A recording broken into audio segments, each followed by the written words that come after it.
Hello everyone and welcome back to another episode of Pointless Top 10, a show where we make top 10 lists out of pointless things. Why are we flying by this pointless statue in Booty Bay? Because inside pointless things are treasure. Let's begin. 10. Number 10 is the Temple of Akunda, and the Temple of Akunda is in Vol'dun. It's this really cool thunder lizard temple. It's got a bunch of lightning all over. It's got really cool thunder lizard statues and monuments. It's really cool. So that's not the only reason I picked it. It actually has some really cool lore behind it as well. The temple welcomes Zandalari exiles who seek sanctuary from the dangers of Vol'dun, and through a sacred ritual, Akunda enters the minds of his followers and removes the memories that causes them pain. His followers then all rename themselves Akunda and start a new life at the temple. Northwest of the temple lies the Eternal Spring, ensuring that his followers never know thirst. Red Rock Mesa stretches north of the temple towards the Valley of Sorrows, where Akunda stores the unwanted, painful memories he takes from his followers. But this is where it starts getting crazy. So you and a bunch of NPCs travel to the temple in search of War Guard Rakera. You may have done this if you did the BFA questline, and you may have not even known what was going on, because I know I didn't. And then you arrive there, and Akunda the Exalted greets you, and he gives you a bunch of tasks and allows you to enter the temple proper. Once inside, you discover Rakera, but find that she's lost all of her memories. Akunda the Sensible reveals that Akunda followers have started losing not only their painful memories, but all their memories, and send you to go investigate it in the Valley of Sorrows. And it turns out Akunda the Exalted poisoned the Eternal Spring, stole Akunda's memories, and used Loa's power to wipe the minds of the followers.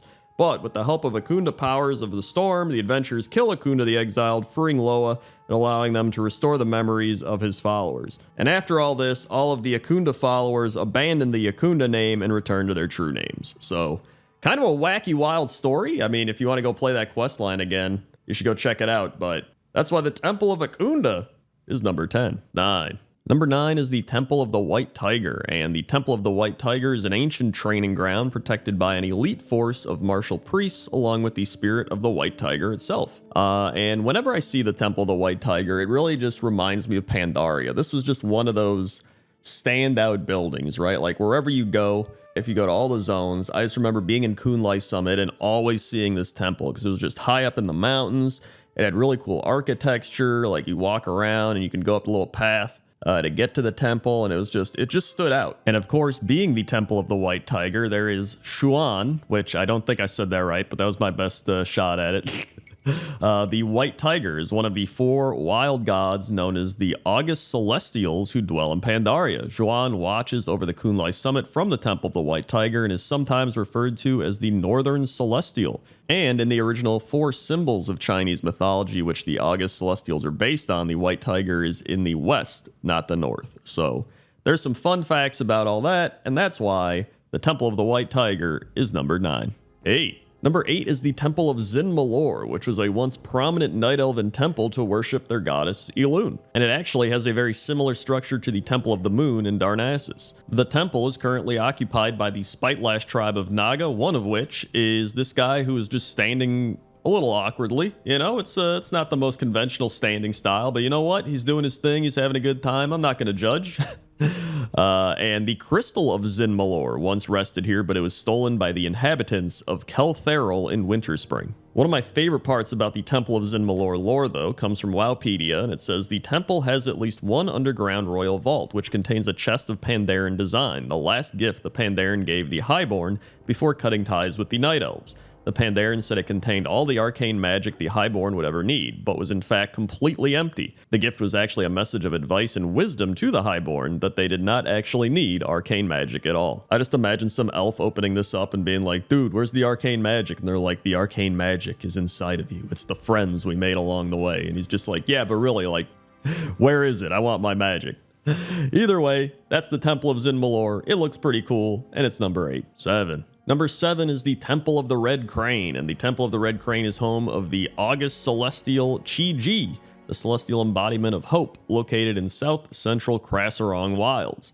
And this is one of those places that I think is a really underrated, not even just temple, but just aesthetically pleasing building, right? Like, the structures in here, phenomenal. The artwork's insane. I love the banners, the ivy on the walls, the statues, just everything about this place. Every time I would pass it, I wanted to put it in some list, and now I finally get to do that, and I'm just glad because I think this is a temple that needs it needs some love, you know? It's hidden away in the Krasarong Wilds. Not many people go to the Krasarong Wilds that often. Not many people go to the Temple of the Red Crane that often, unless you're questing there, which, you know, probably not doing that often either. So it's just a phenomenal temple. I really love it. You know, there is the crane in the middle, but don't worry, he's not dead.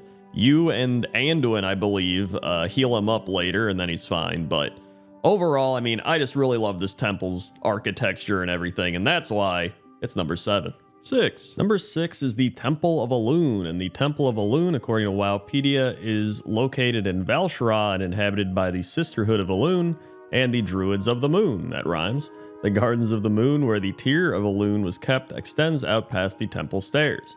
When Satyr and the Burning Legion attacked the temple, Celestine of the Harvest arrived to aid its priest. 2 major roads branch off of it, one leading to Blackrook Hold and another leading to Suramar, and the other Temple of Elune, now known as the Tomb of Sargeras. The Suramar road quickly splits into another road that leads into Azuna, and according to Lyanus Moonfall, the Burning Legion previously wanted to destroy the temple, indicating that it existed during the War of the Ancients. So this really is a temple with a lot of history to it, and it is just a really cool temple overall. It's got some lily pads and little moon wells. It's got ivy growing up on the pillars. It's just a very nice, aesthetically pleasing temple. And obviously, as you know, throughout Pointless Top 10, I always point out aesthetically pleasing things. But I really do enjoy, you know, finding the little details and cool architecture and, you know, just the statues. A lot of cool statues here as well. I especially like this statue where the elf is pouring the water out of the jug. I just think that's cool. And, you know, you got little like wisp stars flying around. It's a very nice place to be. Very relaxing, very calming, unless it's getting attacked by the Legion. And that's why it's number 6. 5. Number 5 is the Temple of Atal Hakar, or as some people know it, the Sunken Temple. According to Wowpedia, it's actually got some interesting history I didn't know about. So over 1,000 years ago, the powerful Gurubashi Empire was torn apart by a massive civil war. An influential group of troll priests known as the Atalai attempted to bring back the ancient blood god named Hakar. Though the priests were defeated and ultimately exiled, the great troll empire buckled in upon itself. The exiled priests fled far to the north into the Swamp of Sorrows. There they erected a great temple to Hakar where they could prepare for his arrival into the physical world. The dragon aspect Ysera learned of the Atalai's plans and smashed the temple beneath the marshes, which I would like to see happen. That sounds pretty insane. However, this actually helped the Atalai by ensuring their efforts to summon Hakar went undisturbed. So that's the lore behind the Sunken Temple, and I've never really liked the Sunken Temple because I have bad memories of running it and it just being boring and a bunch of trash mobs, but like going back and looking through it, it's actually not that bad. Like it's got some cool architecture, especially because this is from classic WoW. So we're talking like 20 years ago, right? And I mean, it's just got cool wall art, cool statues, got skulls and vines and a whole bunch of cool aesthetical things all around. It's pretty neat. And that's why I put it at number 5. 4. Number 4 is the Temple of the Moon in Darnassus, and according to Wowpedia, it's got some really cool history. So the Temple of the Moon was built around the same time as the rest of Darnassus when the Night Elves first made their home on Teldrassil. Much of the temple itself was crafted from stone brought from the mainland and transported by magical means. It would become the headquarters of the Sisterhood of Elune and the de facto capital building of Darnassus as the residence of High Priestess Tyrande Whisperwind, the legendary Kaldorei leader. And some cool little facts about it: the waters of the temple are known to be blessed, being described as the water of Elune herself. Some Horde scouts describe the temple as the most beautiful building in the city, although I thought they were going to say the most beautiful building they've ever seen, but, you know, it's still good praise, right? And the iconic statue at the center of the temple depicts Haydeen, the first High Priestess of the Moon. Before the Stormrage novel made this clarification, many players thought this was actually Elune herself. I actually talk about this a bit more in Pointless Top 10 Fountains, which you could go watch. I'll put it in the cards above if you haven't seen that. I really love the Temple of the Moon. I think it has a really nice vibe to it. You know, you have this kind of magical garden. You have the water coming down that looks very pristine and majestic. And it, you know, this really is the heart of Darnassus. However, I will say a close second is that tree that sits in the middle that's part of the bank. I think that's a pretty good landmark as well. But overall, I think the Temple of the Moon's really cool. It's got some good lore to it, and that's why it's number 4. 3. Number 3 is the Netherlight Temple, which is actually the Priest Order Hall, and I didn't even think of this one as a temple until I was researching everything. The temple is said to be hidden deep within the Twisting Nether, deep in Legion territory, and the Legion have been looking for it for ages, but were never able to find it until recently. The Netherlight was originally a prison built by the Draenei during their exile in order to contain and study the Void God known as Soraka the Light Eater.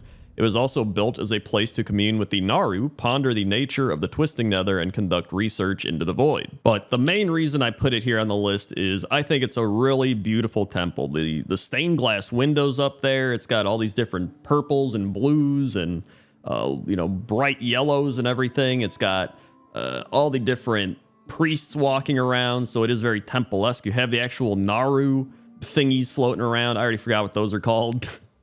But I really just love a lot of the stuff in here. It's a really big temple. I especially like the Void area where there's all the different candles and you see like there's just hundreds and thousands of candles all over. It looks really cool. And I really like the way the sunbeam or the sun shaft or whatever is like shining through the ceiling, even though I don't know how that's even happening because we're in the Void or whatever. But I guess, it's the light, right? So maybe the light is doing that, like the actual order of the light, not like light they generate. I don't even know. I don't know how any of it really works, to be honest, but I just think it looks cool. And I actually really enjoyed this order hall back when I was a priest coming here. So that's why I put it at number 3.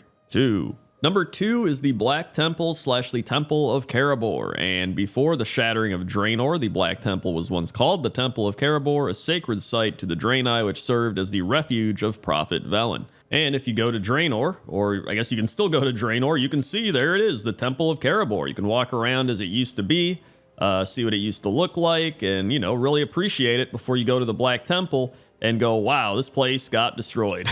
But still, I mean, people remember the Black Temple for the raid. They remember it for the entire Burning Crusade expansion. You always knew about the Black Temple. You saw it. You heard Illidan being like, you are not prepared, right?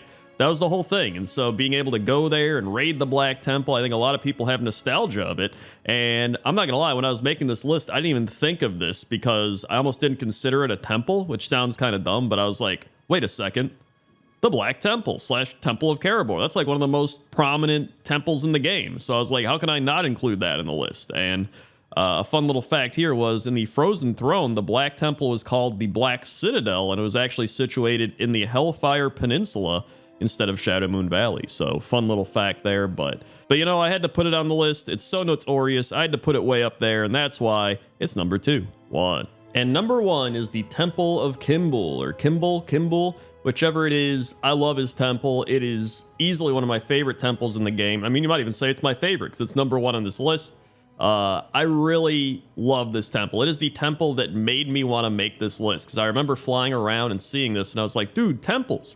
I love the tiger head entrance. I love the moss growing everywhere, the trees kind of overtaking it, the rocks and the pathway leading up there. It's like my favorite aesthetic. The dim lighting with like the blue, purplish, orange glowiness. I love everything about it. And if you're curious about some lore behind the temple, pretty much the Temple of Kimbul centuries ago was attacked by an army of Naga led by summoner Mapilja. Kimbul arrived too late to save his Zandalari worshippers from death, and as he killed Mapilja, she cursed the souls of his followers to unending torment.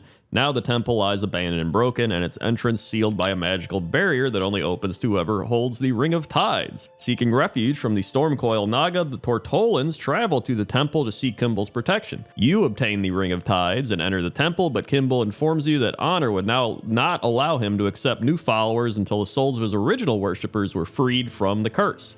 With Kimbul's help, the adventurer travels through the spirit realm, vanquishes Mapilja's spirit, freeing Kimbul's followers, and at the same time, the Naga attack the temple, but Kimbul transformed the adventurer into his avatar in order to fight off the invaders. Once the assault was repelled, Kimbul accepts the Tortaka followers and allows them to move into the temple and use it as refuge. So that's why you see a bunch of Tortolan over here. And overall, I mean, that's some cool lore, but I really just like the way it looks. I'm not gonna lie.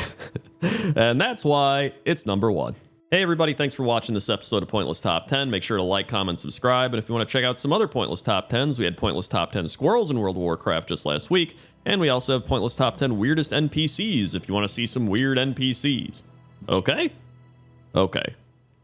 See ya.